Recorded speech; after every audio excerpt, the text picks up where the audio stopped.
Dari Profesor Dr. Sofyan Anif MSI, Rektor Universitas Muhammadiyah Surakarta, yang akan membahas terkait rendahnya minat lulusan sekolah menengah ke jenjang perguruan tinggi.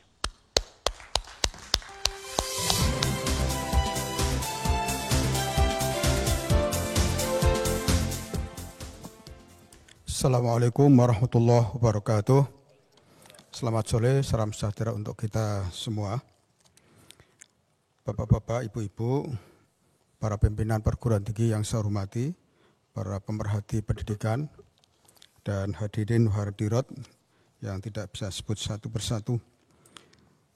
Ketika saya dihubungi untuk mendapatkan undangan terkait dengan acara pada sore hari ini, dengan membaca tema secara umum, kolaborasi perguruan tinggi menuju Indonesia Emas. Dalam hati saya mengatakan ini sebuah keniscayaan. Karena selama ini apa yang terjadi di komunitas perguruan tinggi, baik negeri maupun swasta, itu banyak persoalan-persoalan yang tentu menjadi sekat, tentu menjadi penghalang ketika kita memiliki komitmen untuk bersama-sama membangun bangsa ini melalui kerjasama, kolaborasi, juga sekaligus dalam rangka untuk mengantisipasi perkembangan zaman ke depan dan terutama pada saat era Indonesia Emas yang akan datang. Kemudian tema yang diberikan saya sebenarnya sangat sederhana, yaitu terkait dengan rendahnya minat lulusan pendidikan dasar, pendidikan menengah yang tidak tertarik untuk masuk di perguruan tinggi. Tapi oleh karena itu ya ini tidak bisa terpisah dengan tema yang pertama terkait dengan pendidikan tinggi ya. Maka tadi sudah banyak dibahas, sebetulnya ini kita mengkonsentrasikan pada rendahnya APK pendidikan tinggi sebenarnya. Karena didasarkan pada data bahwa memang banyak lulusan sekolah menengah itu yang minatnya sedikit untuk masuk di perguruan tinggi. Langsung saja kepada data. Jadi kita lihat SMA misalnya, itu lulusan tahun 2020 4,2 juta ya, kemudian yang lanjut kuliah hanya 3 sekian ya, artinya 73%, kemudian meningkat dari tahun 2021-22 menjadi 75%, menjadi 76%. Artinya ada sebuah kenaikan meskipun itu tidak signifikan ya. Kemudian kalau kita lihat SMK, kita bandingkan. 2020 juga ya, itu sekitar 41% yang lanjut kuliah. Kemudian 2021 1,099%, ya, jadi ini naik sedikit. Kemudian 22 itu 1,2 sekian menjadi 45%. Tentu ini sangat berbeda antara SMA dengan SMK karena SMK itu diorientasikan setelah lulus untuk bekerja ya. Apalagi saya ingat waktu itu kebijakan Menteri Pendidikan dan Kebudayaan saat itu memberlakukan ada rasio SMA, SMK itu SMK, SMA 70/30. Di setiap kabupaten kota diharapkan ada 70% SMK dan 30% SMA. Ini dalam rangka untuk mengurangi pengangguran dan sekaligus juga memberikan peluang pekerjaan kepada lulusan-lulusan sekolah menengah itu. Nah, ketika itu diberlakukan dan tentu sudah memenuhi ya visi dari Kementerian Pendidikan dan Kebudayaan, tetapi yang terjadi justru semakin banyak SMK, semakin banyak pengangguran. Ya, karena apa? Karena program-program studi yang didirikan tidak match dengan lapangan pekerjaan, tidak sesuai dengan kebutuhan-kebutuhan yang disediakan saat itu. Sehingga maunya mencontoh seperti Jepang, ya, Jepang itu termasuk yang terakhir Cina, itu lebih banyak sekolah-sekolah kejuruan dibandingkan sekolah menengah atas atau SMA, karena dalam rangka untuk bekerja. Nah, ternyata di Indonesia tidak. Mengapa? Karena kalau di negara-negara lain, SMK, sekolah kejuruan itu pesertanya itu berangkat atau berasal dari orang-orang atau siswa yang punya akademik baik. Tapi di Indonesia berbeda. SMK itu menjadi tujuan akhir setelah masuk kemana-mana di SMA tidak diterima, baru masuk ke SMK. Bahkan dari sisi pembiayaan, kalau di luar negeri itu SMK lebih mahal dibandingkan di SMA. Tetapi di Indonesia justru ketika masuk SMK itu banyak datang ke kelurahan dalam rangka untuk mencari surat kemiskinan, dalam rangka untuk mencari pembebasan. Nah, sehingga itu yang terjadi di negara kita. Kalau kita bandingkan dengan negara ASEAN misalnya, ada Malaysia, ada Singapura, ada Thailand, tentu Indonesia sangat kecil, ya, artinya masih sangat rendah. Yang lanjut, ya. Kemudian kalau Malaysia kita lihat 42,5%, 43%, kemudian Singapura rata-rata 90% yang melanjutkan, kemudian Thailand itu 48%, 48,5%, 49%, ada kenaikan tapi kecil sekali. Kemudian kalau kita bandingkan dengan negara Asia, kalau tadi ASEAN, kita lihat seperti Jepang, ya, kemudian Korea Selatan, Hong Kong, dan Cina. Jepang itu hanya 64% pada tahun 2020, kemudian 2022 itu 64%, 64,8%. Hong Kong cukup tinggi 70% sampai 71%. Kemudian Hong Kong juga sekitar 60% rata-rata 3 tahun, dan kemudian Cina hanya 50% rata-rata selama 3 tahun. Ini menunjukkan bahwa Cina juga lebih banyak membangun sekolah-sekolah kejuruan untuk orientasi pekerja. Sehingga kalau kita lihat di sana, para mahasiswa yang kuliah di perguruan tinggi itu biasanya sudah punya pekerjaan. Maka di siang harinya atau di sore harinya mereka kuliah. Ya. Bapak Ibu yang saya hormati, ini kalau kita bandingkan, ya tentu kita bicara juga angka partisipasi kasar ini, yang tadi sudah disampaikan oleh Prof. Arief Satria. Ya. Sehingga secara umum di Indonesia cukup rendah, ya, angka partisipasi kasarnya. Dan kemudian kalau kita justifikasi lagi, pengangguran di Indonesia, itu kalau kita justifikasi berdasarkan tingkat pendidikan, bisa kita lihat, ya tentu yang paling kecil adalah yang lulusan perguruan tinggi. Ya. Kalau yang banyak itu dari lulusan kejuruan. Tadi saya lihat memang mendirikan SMK tetapi tidak sesuai dengan jurusannya, tidak sesuai dengan kebutuhan industri. Maka ini harus ada match, ya, ada link and match itu.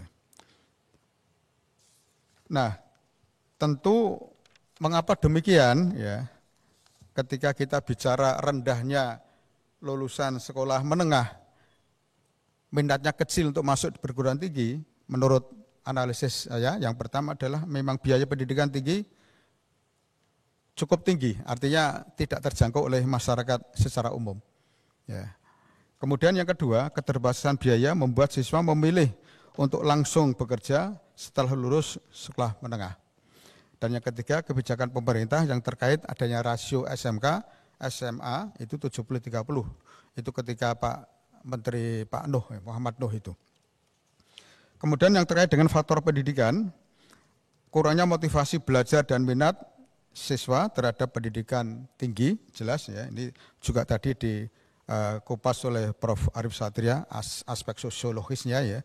Kemudian juga kualitas pendidikan di sekolah menengah yang belum optimal, ya, seperti yang sering disampaikan Pak Menteri yang baru, Menteri Pendidikan Dasar Menengah, banyak persoalan yang terjadi di sekolah menengah dasar dan menengah, baik itu terkait dengan kurikulum, rendahnya kompetensi guru, kemudian persoalan zonasi, ya, kemudian persoalan yang menyangkut proses pembelajaran, banyak infrastruktur yang tidak baik dan sebagainya, ya tentu itu mengarah, ya, kualitas pendidikan di sekolah menengah itu belum optimal. Nah, sekarang faktor sosial, ya. Jadi ada pengaruh lingkungan menurut saya dan teman-teman yang tidak mendukung untuk melanjutkan pendidikan. Ya, mungkin barangkali filosofi Jawa itu, ya. Apalagi orang-orang desa ketika sudah lulus SD aja itu sudah dipekerjakan untuk membantu ayahnya untuk kerja di sawah dan lain sebagainya. Jadi motivasi untuk pendidikan lebih lanjut itu masih sangat kurang sekali. Kemudian kurangnya kesadaran akan pentingnya pendidikan tinggi, ya, dan saya rasa masih banyak yang bisa kita pelajari bagaimana negara-negara lain itu maju dengan pesat teknologinya itu karena memang memperkuat perguruan tingginya, terutama perguruan tinggi swasta. Maka tadi seperti disampaikan Prof. Asep tadi, saya sangat setuju. Saya sebagai Rektor Universitas Muhammadiyah Surakarta, swasta itu, yaitu masih berkutat bagaimana cara mencari mahasiswa. Kalau negeri kan tidak, ya, jadi PTNBH.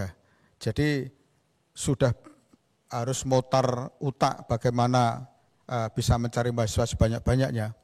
Kemudian yang kedua, belum lagi terkait dengan disparitas yang masih cukup tinggi antara PTN dengan PTS. Artinya kualitas pendidikan di PTS ya jujur saja masih rendah, meskipun ada beberapa PTS yang sudah maju melampaui perguruan tinggi negeri.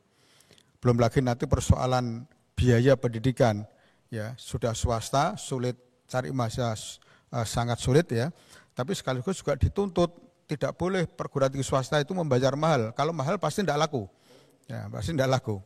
Ya, harus banting harga kan gitu ya. Dan lain sebagainya. Itu yang tentu memengaruhi disparitas ya antara negeri dan swasta. Maka saya selaku rektor sudah punya strategi sampai sekarang saya berlakukan.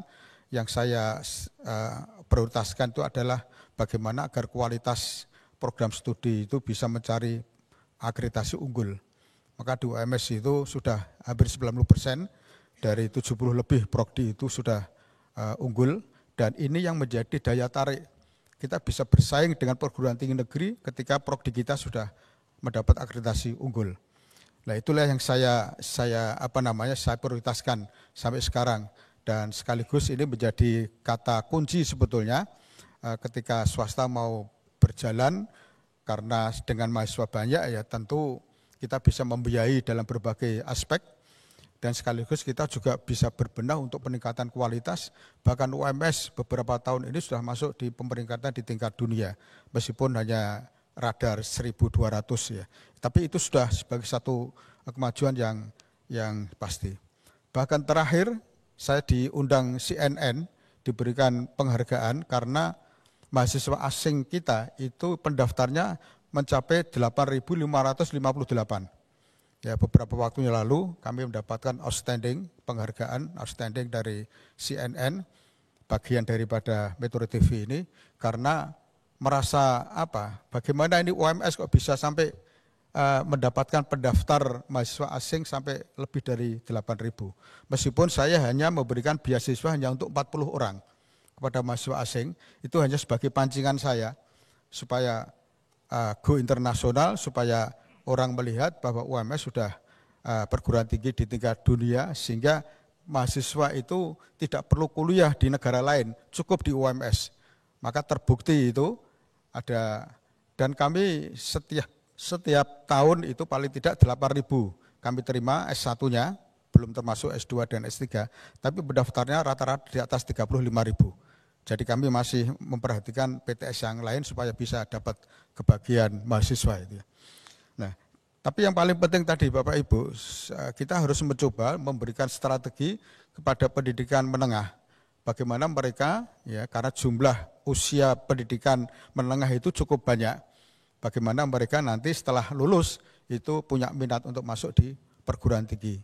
Maka tadi ada usaha-usaha secara sosial, secara ekonomi, yang tentu itu menjadi faktor penting. Kemudian faktor lainnya, ketersediaan lapangan kerja yang langsung tersedia setelah lulus sekolah menengah. Ya. Kemudian yang berikutnya kurangnya informasi tentang program studi dan prospek karir di perguruan tinggi. Jadi orang masuk perguruan tinggi itu masih bimbang karena begitu lulus masih berpikir pasti nganggur. Tapi kalau kita upayakan ada semacam perguruan tinggi juga begitu, mengupayakan bagaimana supaya tidak hanya sekedar memperpendek masa tunggu lulus sampai mendapat pekerjaan, tapi mahasiswa lulus itu sudah diberikan perspektif. Ini nanti masuk ke sini, masuk nih. Tentunya perguruan tinggi harus bekerjasama dengan industri yang bisa dilakukan sebelum mahasiswa lulus, sehingga pada bentuk magang maupun bentuk yang lainnya itu bisa dilakukan. Bapak Ibu, terakhir solusi ini yang saya anggap paling penting. Ya. Yang pertama bagi pemerintah. Yang pertama adalah menyediakan lebih banyak beasiswa dan bantuan keuangan. Karena tadi rendahnya minat lulusan sekolah menengah masuk perguruan tinggi itu karena memang biayanya tinggi, mahal. Apalagi di terakhir ini UKT naik. Ya. Nah, tentu ini menjadi perhatian pemerintah dalam hal ini ya pendidikan, Menteri Pendidikan Tinggi ya. Kemudian yang kedua mempermudah akses. Ya. Ini baik secara geografis, secara ekonomi ya, tentu akses ini penting agar supaya lulusan sekolah menengah itu berbondong-bondong untuk masuk di perguruan tinggi. Kemudian meningkatkan kualitas pendidikan di perguruan tingginya, ya, supaya mereka tertarik. Ya. Apalagi ada beasiswa. Ya. Kami setiap tahun paling tidak menyediakan minimal 300 beasiswa. Ini tambah lagi di OSC ini kami memberikan 30 mahasiswa. Ya, yang itu tentu nanti akan menjadi kolaborasi yang baik dengan OSC ini untuk bisa memilih anak-anak bangsa ini tidak hanya fokus di perkotaan tapi juga di pedesaan dari Sabang sampai Merauke. Kemudian yang keempat, nah ini yang paling penting, pendidikan tinggi atau pemerintah harus memperbanyak prodi-prodi vokasi, ya, engineering dan sebagainya. Kemudian di pihak perguruan tinggi menawarkan program studi yang relevan dengan kebutuhan pasar kerja. Ya, saya rasa ini sudah tidak menjadi rahasia karena kebutuhan lulusan harus sesuai dengan kebutuhan kerja. Kemudian yang kedua adalah penyediaan program studi vokasi ini. Nah, artinya apa? Pemerintah harus sadar betul ketika perguruan tinggi mengajukan proposal program studi vokasi harus dipermudah. Ya. Bukan hanya di negeri, tapi juga di perguruan tinggi swasta. Saya rasa itu yang bisa saya sampaikan. Terima kasih. Kurang lebihnya mohon maaf. Assalamualaikum warahmatullahi wabarakatuh. Baik, terima kasih Rektor Universitas Muhammadiyah Surakarta Profesor Dr. Sofyan Anif MSI yang baru saja kita dengarkan paparannya terkait dengan rendahnya minat lulusan sekolah menengah ke jenjang perguruan tinggi. Kita segera berlanjut.